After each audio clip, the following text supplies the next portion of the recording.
Hay una frase en el libro Principios del Poder de Sergio Feller que establece una frontera muy clara, casi brutal, entre la debilidad y la fortaleza. Dice textualmente, las personas honorables nunca se victimizan. Que suena fuerte, ¿no? Es una afirmación que de entrada te genera como un rechazo. Totalmente. Te genera incomodidad. Porque la idea de que somos los únicos responsables choca con la realidad. Hay cosas que están fuera de nuestro control. Claro. Y hoy vamos a analizar justamente eso, el capítulo 13, victimización, para entender cómo el libro maneja esa tensión. Es que esta es la clave. Para empezar a desarmarla, creo que hay que definir una palabra que usamos poco: honor. El autor no habla de la reputación, de lo que otros piensan. Ajá. Lo define como un código interno, como ser el dueño de tus propias elecciones y respuestas, sin importar lo que pase afuera. O sea, no es negar que te pasó algo malo, sino elegir cómo reaccionás frente a eso. Precisamente. No es negación. Es mirar la injusticia a los ojos y aún así decidir que el siguiente paso te pertenece a vos y solo a vos. Es un cambio total de foco, de uno externo a uno interno. Entiendo. Es una idea que exige muchísimo. Y para ilustrar hasta qué punto se puede llevar, el autor nos lleva al caso de estudio más extremo que uno pueda imaginar. Nos lleva a la Sudáfrica del apartheid. Exactamente. Hablemos de Nelson Mandela. El libro lo usa como el pilar de este argumento. Un líder revolucionario sentenciado a cadena perpetua en 1962. Pasó 27 años en prisión, la mayor parte en la isla Robben, en condiciones inhumanas.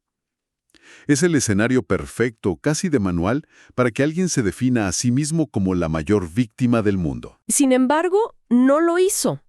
Y ese es el punto central. Sus propios escritos, que el libro cita, muestran que, en lugar de ser consumido por el odio, usó ese tiempo para fortalecer su mente, para educarse, para planificar.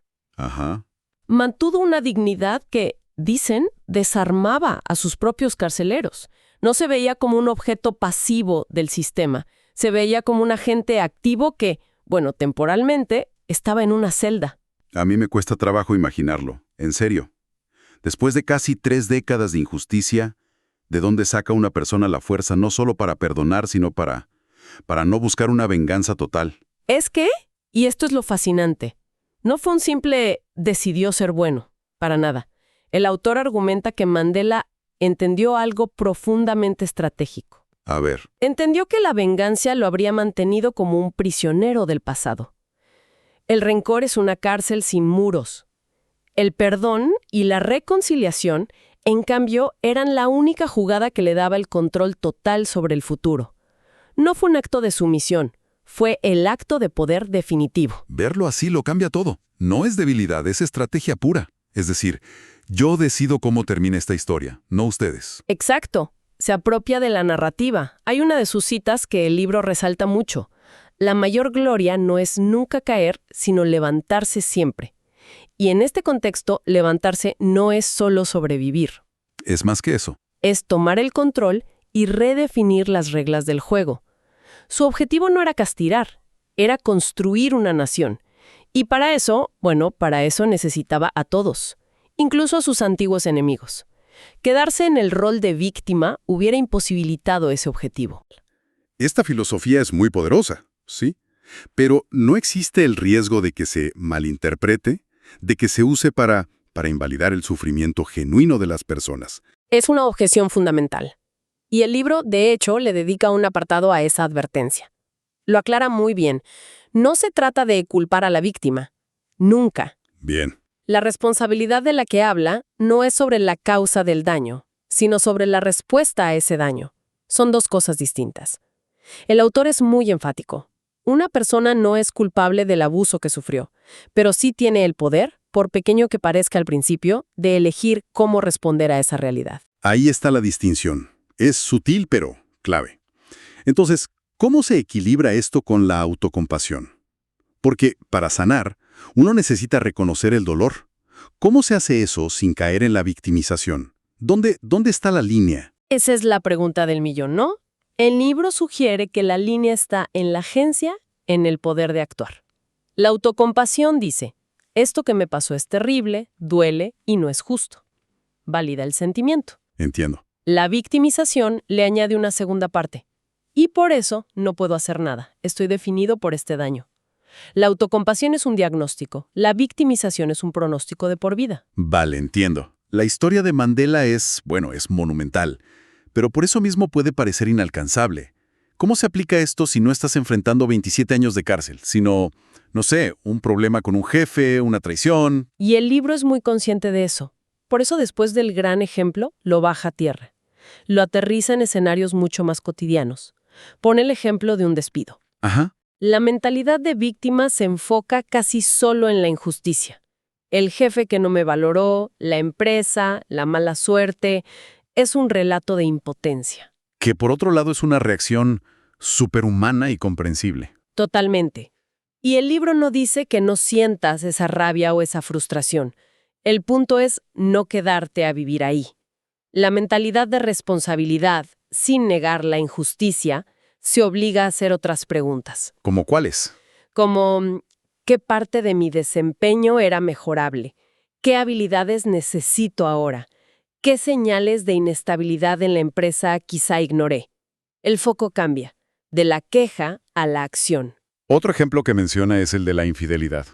Un terreno muy complejo. La reacción inmediata, casi instintiva, es culpar al 100% a la otra persona. Y de nuevo, esa persona tiene la culpa de su acción. Eso no se discute. Pero el libro propone un enfoque para la persona traicionada que busca recuperar el poder, en lugar de quedarse en el ciclo del rencor, que le da a la otra persona un control continuo sobre tu estado emocional. Claro. Ujú. El enfoque proactivo sería analizar desde el propio ángulo, preguntarse, ¿hubo señales de alerta que decidí ignorar? ¿Qué patrones de comportamiento justifiqué? ¿Cómo puedo mejorar mi capacidad para identificar personas que no son confiables en el futuro? Es un giro difícil de hacer. Suena a que uno se está culpando por la mala acción de otro. Es un matiz importante. No es culparse, es equiparse. Es como si alguien te estafara. La culpa es del estafador, punto. Pero una vez que pasó, tenés dos opciones. Lamentarte por la maldad del mundo o estudiar cómo funcionan esas estafas para no volver a caer. Ya veo. La segunda opción es la que te devuelve el poder. Se trata de asumir el control de lo único que realmente podemos controlar, nuestras propias decisiones y elecciones futuras. Bien, la teoría es sólida. Pero, si alguien que nos escucha quisiera empezar a cultivar esta mentalidad, ¿cuáles son los pasos prácticos que propone el libro? Porque de la teoría a la acción, ahí está el desafío. El capítulo tiene una sección muy concreta sobre eso. El primer paso que sugiere es un ejercicio de reflexión honesta. Analizar un área de tu vida donde haya frustración y preguntarte, ¿qué parte, por mínima que sea, está bajo tu control? Quizás solo el 1%. Exacto, quizás solo el 1%. La clave es enfocarse en ese 1%, en lugar del 99% que no puedes cambiar. Ese pedacito es la puerta de entrada. Es un cambio de enfoque. En vez de mirar la pared, buscar la grieta por donde se puede empezar a trabajar. Exactamente. El segundo paso se deriva de eso. Adoptar una mentalidad proactiva. Y esto significa cambiar el lenguaje interno. Dejar de preguntar, ¿por qué me pasa esto a mí? Y empezar a preguntar. ¿Qué puedo hacer yo para mejorar esta situación, aunque sea un poquito? El simple cambio de pregunta fuerza al cerebro a buscar soluciones, en lugar de rumiar el problema. Y el libro también habla de la autocompasión, como mencionamos antes. ¿Sugiere alguna práctica concreta? Sí, sugiere prácticas de mindfulness, de conciencia plena o meditación, pero no desde una perspectiva esotérica, sino como una herramienta. Una herramienta para Observar tus propios pensamientos y sentimientos sin juzgarlos. Te permite crear un espacio entre el estímulo, la ofensa, el problema, y tu respuesta. Y en ese espacio es donde reside la libertad de elegir. En esencia, entonces, todos estos pasos construyen un músculo. El de la resiliencia, el de la responsabilidad. Es actuar con ese honor del que hablábamos. Y al final, es un camino. Nadie lo logra de la noche a la mañana. El propio autor admite que es una lucha constante. Requiere una disciplina mental enorme. En el calor del momento, dar un paso atrás y preguntarse, ¿cuál es la respuesta honorable aquí? ¿Cuál es la que me da poder? Entonces, Si tuviéramos que destilar el análisis de hoy en una idea central, sería esta. La victimización es una elección. Una que a corto plazo puede generar simpatía, pero a largo plazo cede todo nuestro poder. Asumir la responsabilidad por nuestras respuestas, incluso en las peores situaciones, es un acto de honor que nos lo devuelve.